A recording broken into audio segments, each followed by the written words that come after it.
ശബരിമലയിലെ സ്വർണ്ണപ്പാളികളിൽ നിന്ന് smart creations വേർതിരിച്ചത് 1 കിലോയ്ക്കടുത്ത് സ്വർണം. 14 പാളികളിൽ നിന്ന് 577 ഗ്രാമും സൈഡ് പാളികളിൽ നിന്ന് 409 ഗ്രാമും വേർതിരിച്ചെടുത്തു. സ്മാർട്ട് ക്രിയേഷൻസ് പണിക്കൂലിയായി എടുത്തത് 96 ഗ്രാം സ്വർണമാണ്. എന്നാൽ ജ്വല്ലറി ഉടമയായ ഗോവർദ്ധനെ ഏൽപ്പിച്ചത് 474 ഗ്രാം സ്വർണം. ഇതിന്റെ രേഖകൾ പ്രത്യേക അന്വേഷണ സംഘം ഇന്നലെ പിടിച്ചെടുത്തു. സിജോ വി ജോൺ വിവരങ്ങൾ നൽകാനായി ചേരുന്നുണ്ട്. സിജോ, ഇതിപ്പോൾ ഈ വേർതിരിച്ചെടുത്ത കണക്കിന്റെ സ്വർണത്തിന്റെ കൃത്യമായ കണക്കുകളാണ് വ്യക്തമാകുന്നത്. ഈ രേഖകളിൽ നിന്ന് എന്തൊക്കെ വിവരങ്ങൾ നമുക്ക് ലഭിക്കുന്നുണ്ട്? എത്ര സ്വർണമാണ് ഇത്തരത്തിൽ വേർതിരിച്ചെടുത്തത്? ഈ ഗോവർദ്ധനും അതുപോലെ തന്നെ സ്മാർട്ട് ക്രിയേഷൻസും ഇവരുടെ പങ്കിതിൽ എങ്ങനെയായിരുന്നു? ശബരിമല സ്വർണ്ണക്കൊള്ളയുമായി ബന്ധപ്പെട്ട് സ്മാർട്ട് ക്രിയേഷൻസിന്റെ പങ്കിനെ സംബന്ധിച്ച് ആദ്യം പുറത്തു വന്ന വിവരങ്ങൾ പ്രകാരം ഇത് സ്മാർട്ട് ക്രിയേഷൻസ് നിഷേധിക്കുകയാണ് ചെയ്തിരുന്നത്. കാരണം അങ്ങനെ സ്വർണം വേർതിരിച്ചെടുക്കുന്ന ഒരു കാര്യം നമ്മുടെ അടുത്തില്ല.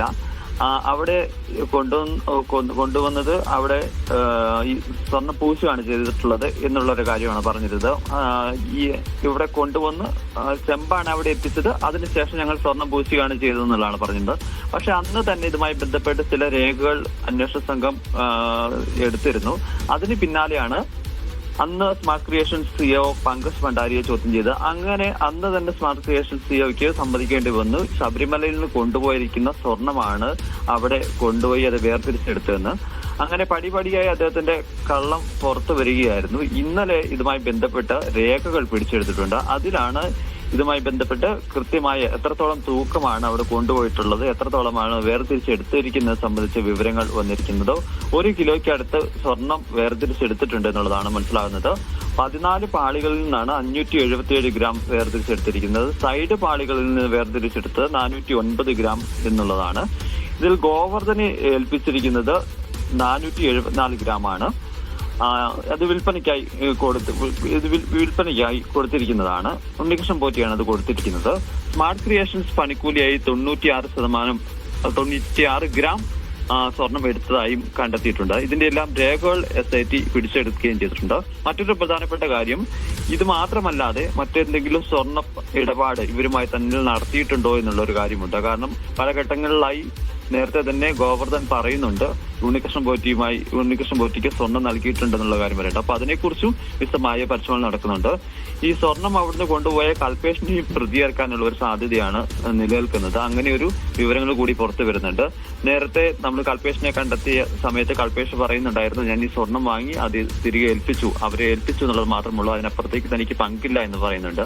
പക്ഷേ ഇത് ശബരിമലയിലെ സ്വർണമാണെന്നുള്ളത് സംബന്ധിച്ച് കൽപേഷിന് ഉൾപ്പെടെ വിവരങ്ങളുണ്ടായിരുന്നു. അങ്ങനെയാണെന്നുണ്ടെങ്കിൽ ഒരുപക്ഷെ കൽപേഷിനെയും കൂടി പ്രതിയേർക്കാനുള്ള സാധ്യതയുണ്ടെന്നുള്ളതാണ് SITയിൽ നിന്ന് നമുക്കിപ്പോൾ ലഭ്യമാകുന്നത്. സിജോ, എന്തുകൊണ്ടാണ് ഇപ്പോൾ ഈ കണക്കുകൾ പ്രസക്തമാകുന്നത്? അതായത് ആകെ നഷ്ടപ്പെട്ട സ്വർണവും ഇപ്പോൾ വരുന്ന കണക്കുകളും തമ്മിൽ പൊരുത്തപ്പെടുന്നുണ്ടോ?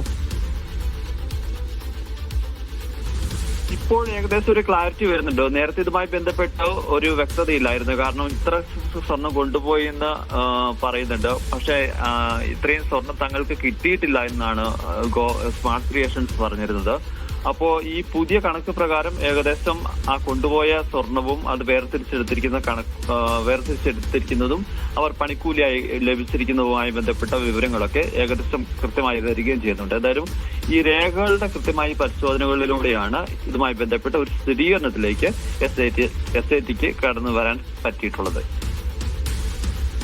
ഇനിയിപ്പോൾ തുടരന്വേഷണമൊക്കെ ഏത് രീതിയിലായിരിക്കും സിജോ? ഈ സൂചിപ്പിച്ചതുപോലെ ഒരു സിഇഒയും അതുപോലെ തന്നെ ജ്വല്ലറി ഉടമയും മാത്രമാണ് ഇപ്പോൾ SITയുടെ കസ്റ്റഡിയിലുള്ളത്. ഇത് സംബന്ധിച്ച് കൂടുതൽ ആളുകൾ ഉണ്ട് എന്നുള്ള കാര്യത്തിൽ വ്യക്തതയുണ്ട്. ഒന്നാമത് ഈ കൽപേഷ് എന്ന് പറയുന്ന ഒരു വ്യക്തി കൂടിയുണ്ട്. അദ്ദേഹത്തിന് ഇതുമായിട്ട് ബന്ധപ്പെട്ടുള്ള കൃത്യമായ പങ്ക് അത് കണ്ടെത്തേണ്ടതുണ്ട്. അപ്പോൾ ഏത് രീതിയിലേക്ക് അന്വേഷണം കടത്താനാണ് ഇനിയിപ്പോഴുള്ള SITയുടെ ഒരു തീരുമാനം? ആദ്യം മുതൽ ഒരു സംശയമുള്ളത്, ഈ ശബരിമലയിൽ നിന്ന് കൊണ്ടുപോയിരിക്കുന്ന സ്വർണം അത് ഇവര് ഉരുക്കി വിൽപ്പന നടത്തി എന്നതിനപ്പുറത്തേക്ക് ഇത് അതിന്റെ ഒരു വാല്യൂ ഉണ്ട്. ശബരിമലയില് സ്വർണമാണെന്നുള്ളൊരു വാല്യൂ ഉണ്ട്. അപ്പോ അത് ഉരുക്കി ഇങ്ങനെ വിൽപ്പന നടത്തിയതാണോ എന്നുള്ളത് ഒരു കൃത്യത ഇപ്പോഴും വരേണ്ടതുണ്ട്. ഇവർ പറയുന്ന ഒരു കണക്കാണിത്, ഇങ്ങനെയാണ്, ഇത്രമാണ് കിട്ടിയത്, വേർതിരിച്ചെടുത്തതാണെന്നുള്ളത് സംബന്ധിച്ച്. അതല്ലാതെ ഇവർ ഈ സ്വർണം കൊണ്ടുപോയതിനു ശേഷം അത് മറ്റാർക്കെങ്കിലും ഈ പറയുന്ന ശബരിമലയിലെ സ്വർണ്ണമാണ് എന്ന് പറഞ്ഞുകൊണ്ട് വിൽപ്പന നടത്തിയിട്ടുണ്ടോ എന്നുള്ളൊരു സംശയമുണ്ട്. അപ്പോൾ അക്കാര്യങ്ങളിലൊക്കെ ഈ ഗോവർദ്ധനെയൊക്കെ വിശദമായി ചോദ്യം ചെയ്തു കഴിഞ്ഞാൽ ഒരു വ്യക്തത വരും എന്നുള്ളൊരു പ്രതീക്ഷയാണ് അന്വേഷണ സംഘത്തിനുള്ളത്. കഴിഞ്ഞ ദിവസം കസ്റ്റഡിയിൽ എടുത്തതിന് ശേഷം പ്രാഥമിക ചോദ്യം ചെയ്യൽ മാത്രമാണ് പൂർത്തിയാക്കിയിട്ടുള്ളത്.